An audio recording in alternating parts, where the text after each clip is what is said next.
Hello guys, this is Boomer here and welcome back to another video. And today it's been a really long time since I've done another video on this channel. I'm so sorry about that, guys. It basically, I completely, I'm doing so much, main channel stuff that just blew my mind, you know? So now, I put a poll on my Discord server. There's gonna be a link in the description to it, as always. Although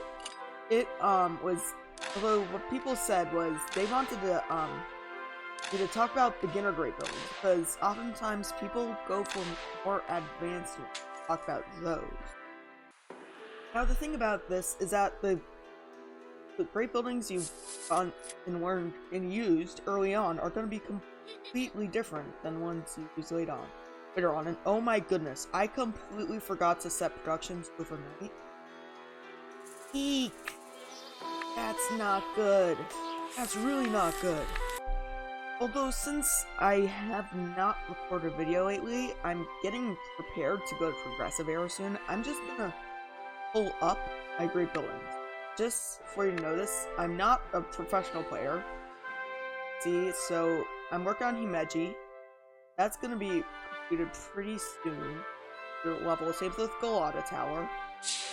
Statue of Zeus, I've kind of left out on. I believe it's been level 11 for like over half a year. Wait, who added force points there? What? Alright, despite the confusion, Alcatraz I actually got peer pressured into building it because I feel like Alcatraz isn't very good early on, but a lot of people disagree. So, a couple of relics, as you can see here: Lighthouse, the Ark, Chateau, level 2. I kind of just left it at level 2 for now. I'm probably going to work on it when I'm a bit more advanced. Castle, level 13, and Cathedral of Aachen, level 10. So those are my great buildings. So now I just want to say, like, the ones which you'll get early on and which ones you should and should not build. So first, I think it's probably just appropriate because here, my noob account. The first one you'll get is the Oracle of Delphi. Now, this as a disclaimer, this is my noob account. Don't follow it. I mean, so the Oracle is really good in the beginning. It gives you happiness and supplies, which are both bottlenecks in the early ages, but it very quickly loses value. And I feel like it loses value from High Middle Ages to Colonial Age. So now, if we go back in the levels, I believe from level 3 to level 4, the force points multiply by twice. You can probably just stop leveling there, because, yeah, like I said, you're probably gonna sell it later, because you'll notice that it doesn't really do a lot. Now, the supplies which come from the Oracle, they can be replaced later on by a couple things, and those, I'll show later on in the episode. Now, something else I want to point out is that I do have the blueprints for a lot of these great buildings, but I have not built them yet. And these are because some of them aren't as good, which I'll also cover later on. Although, as you can see, the Oracle is right here. I've had it before, although then I sold it. So, show you that. Now that we've covered the Oracle, let's talk about the Bronze Age building. First off, Tower of Babel. Some people really like it. Early game, as it can give you population from the early game when you need it, and then there's also the goods, although population really doesn't make a difference, or at least from what I've seen. And the goods, well, I mean, if you need goods, go for Lighthouse of Alexandria or the Galata Tower. With Zeus, it's amazing. I mean, it gives you 3% attack boost for every level up to level 10, then it will give you 1% attack in every other level, and it's only 6 squares. So definitely build the Zeus. I mean, it'll help you so much. You won't even believe it. It's like It's almost like it's a completely different game. But, anyway, moving on. Got Lighthouse of Alexandria. This is also another really good one. This does have a bit of controversy, but hear me out here. Supplies are huge in bottleneck, and this will allow you to replace your Oracle of Delphi. And, it really helps, especially because it's only 4x4. The goods also help in the late game. Yeah, overall, it's a really good, great building. Going from the good to the bad, Colosseum. So, this is the worst great building in the game, and here's why. First off, medals, 10 medals, are you kidding me? Like, that's basically 7 victory towers. Happiness, I mean, like, you don't need happiness, essentially. Like, I have way too much right now, and for 42 squares, like, is this some sort of joke? Another bad one, which is... No, here, Hagia Sophia. So, unlike the capital, it does have some use in the late game.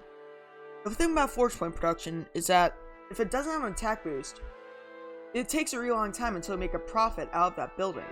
And because of that, it'll oftentimes harm your efficiency in the early game. Okay, now that we got that out of the way, let's go to some more good ones. Cathedral of Aachen, also in the early Middle Ages. This is a very solid, great building, and here is why. Coin production, kind of meh. I mean, and it doesn't produce a lot of coins. Although the big thing is the military boost. Level 10 is 30%. At level 1 it's 3%, increases by 3 up to level 10. At level 11, it increases 1% every other. So 11 increases by 1, 12 increases by none, 13, 14, none, so on and so on. And I mean, it isn't as small as the Zeus, as you can see, 4x6, while the Zeus is only 2x3, so it's 4 times as big. Although it still gives you a very strong military. Something else I want to point out is that it gives you HP and damage, so it's twice the amount. But, going along with the attack, Castel del Monte. I personally like Castel more than Cathedral of Aachen and Zeus, and it's because it gives you forge points along with attack boost. Now, going to level 10, the attack boost increases significantly, and then it goes alternately to 20, together 30, alternate to 40, and so on and so on. So, mine is currently level 13. It gives a 30% attack and defense boost with 7 forge points. Next level will give me 8 forge points in the same attack. So I've got all these attack rate buildings, you know, so good. Those are also known as Trinity, Statue of Zeus. Wait, what am I gonna say? Those are also known as the Trinity, Statue of Zeus, Cathedral of Aachen, and Castel del Monte. Now let's say you need some goods. A lot of tower. Well, there's a lot of controversy about this one piece. A lot of people say it's bad, although this, in my opinion, is one of the best great buildings early game, and here's why. First off, it's the strongest defensive great building because of this plunder repel. I mean, plundering is a huge issue if you're low in the hood, and this will really help you with goods as well. I mean, some people can argue that you can place down regular goods buildings, but it doesn't cost any population, and it gives you of each goods, so like you don't have to rely on your good boosts. Observatory, very good for a guild, as it produces your guilds to guild treasury.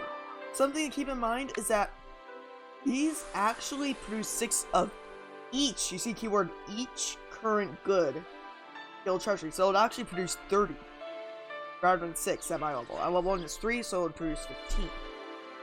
So this really supplies your guild a lot with those guild goods, and it's very small, 3x3.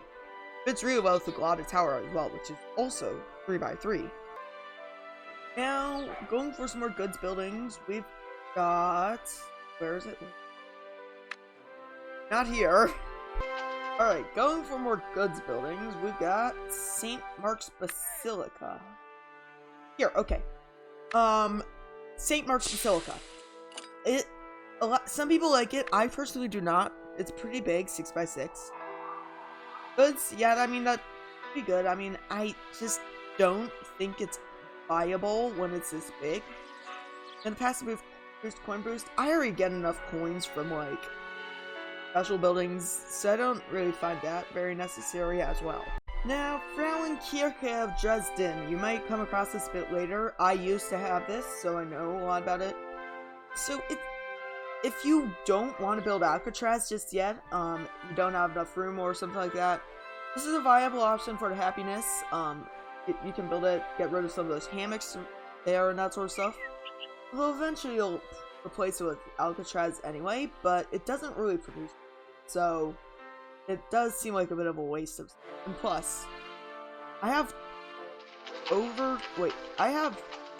almost 3 times as much provided happiness than and I just wanted to show you that because, yeah, special buildings really take care of that issue. Now, yes, you'll still have a lot of residential buildings, you'll probably still have a lot of production ones, that sort of stuff. Don't have as many special buildings as I have, so happiness will be a concern in the early game. But now, where I am at, it's not. The Temple of Relics. So this is weird because people say that it's a great game building. I actually semi agree with that. But you should probably build it and level it up to like 2 or 4 or something like that. Enough so that you get some relics, you know, get that 100 forge point relic. It's very useful. You can also get some more antique coins. But after that, it's like you should kind of ignore it, leave it at a very low level.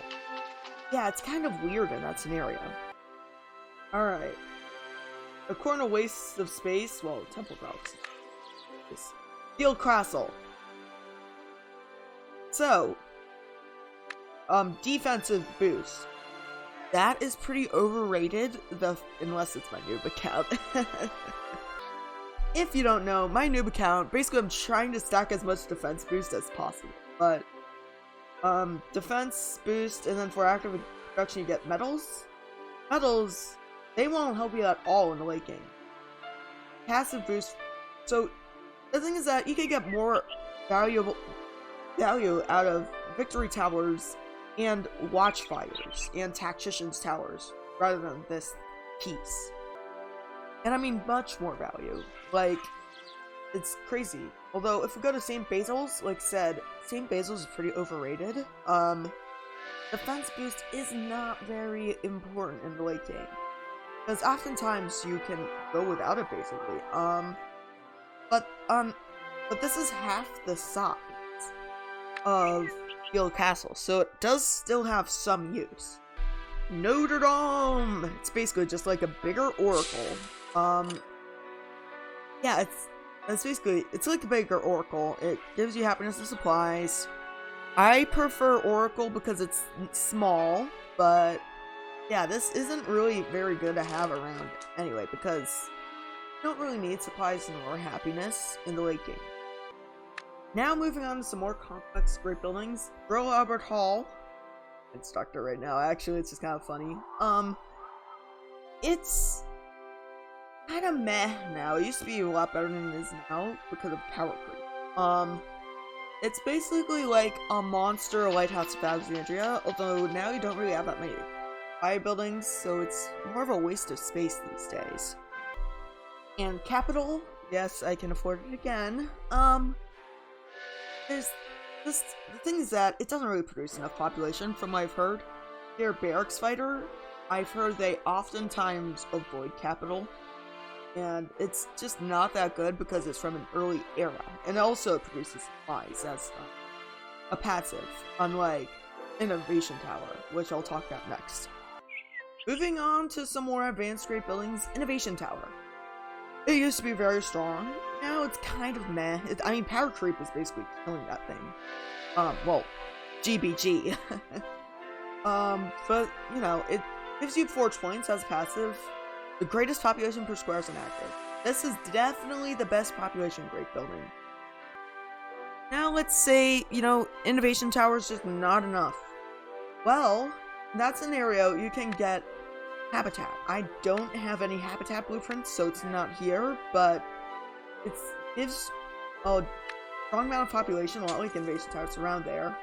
It gives you coins, and it's a bit bigger, so it's not as good, but it's close, and it's definitely viable for a barracks fighter. Let's say, not everyone's really into being active and doing GBG all the time. Let's say you just want to pick up and go and get your forge points. Cape Canaveral. Well, it's a late game great building, let's put it that way. You see these, I think I mentioned this as Hagia Sophia, but it's basically like a race between when you're going to make a profit, because if you level it up, and before you could make significant profit from its level, then you'll end up losing forge points, which you could have invested somewhere else. Now with Kraken, it's kind of the same story as Chateau, or not Chateau, sorry, Cape. Although it does have an attack boost with the Kraken strikes. Although it is also an advanced great building because the Kraken strikes don't only apply for a certain amount, and the odds aren't very high. Like at level 1, you see it, yeah. So it's you'll get about 2 strikes in per day on average. Now let's say you want a ton of forge points, like you just want to be stacked upon stacked upon stacked upon stacked of forge points. Go for this thing, the Arc. So basically what it does is it adds a reward for your contribution to great building. I remember when I first saw it, I thought it was like free forge points, like as passive, but an active, but basically at level 80, it'll give you a 90% boost of what you have originally gotten when helping contributing someone else's great building. This is how pros get most of their forge points. In fact, I did similar trading blueprints, and I think I might level it up now. Wait, what happened? Oh, I'm not familiar with PC.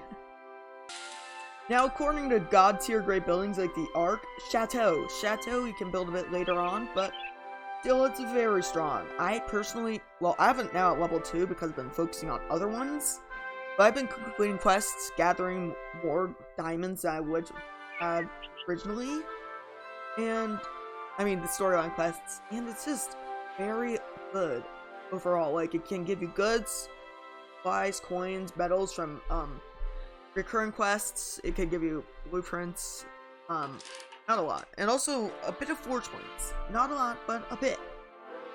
Alcatraz. Most people say build it early on, although I disagree. You should probably hold it off early on. I was actually peer pressured to build it, but the thing is that I placed it down, although I actually started doing worse in GBG. Yes, the units do stack up, and if you're gone for a while, it's useful because you can just collect, go back. Although really, it doesn't start paying off until once you get above level 10, and it starts being 1 unit every level. Something I completely forgot to mention is probably one of the most overrated aspects about the Arc is that it gives you guild treasury goods. Those will be very useful for GBG, guild expedition. Your guild needs a lot of those, and according to treasure goods, Atomio.